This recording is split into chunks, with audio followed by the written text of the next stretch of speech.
প্রয়োজন ফুরিয়ে গেলে মানুষ সৃষ্টিকর্তাকেও ভুলে যায়। এটা হয়তো অস্বাভাবিক কিছু নয়। তুমি যে জিনিসটাকে সবচেয়ে বেশি চাইবে, দিন শেষে দেখবে সেই জিনিসটাকেই হারিয়ে ফেলছো।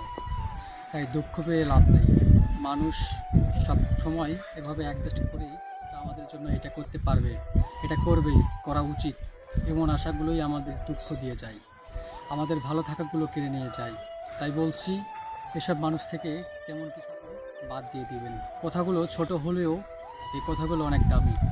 মানুষের যখন প্রয়োজন শেষ হয়ে যায় তখন মানুষ সৃষ্টিকর্তাকেও ভুলে যায়। এটা আসলেই সত্যি কথা।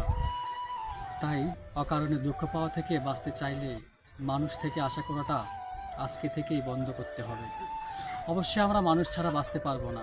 আমাদের দুঃখের জন্য মানুষের সুখ লাগে, সুখের জন্য মানুষ লাগে, হাসতে গেলে মানুষ লাগে, কান্না ভাগাভাগি করার জন্য মানুষ লাগে। মূলত মানুষ আঁকড়ে ধরাকে জানে, মানুষ ছাড়া মানুষ বাঁচতে পারে না।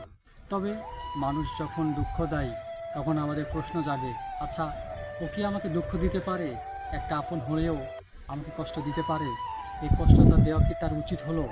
এই জিনিসগুলো ভাবতে ভাবতে আমাদের ভালো থাকাটা হারিয়ে যায়। আমাদের ভালো থাকাটা হারিয়ে থাকতে চাইলে মানুষের কাছ থেকে প্রত্যাশা কমিয়ে দিন।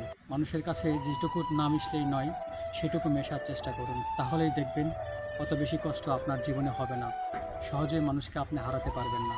হয়তো দুঃখ নিয়ে আপনি বেঁচে থাকবেন না। এগুলো এড়িয়ে চলতে আজকে থেকেই মানুষটাকে আশা করা বন্ধ করে দিন।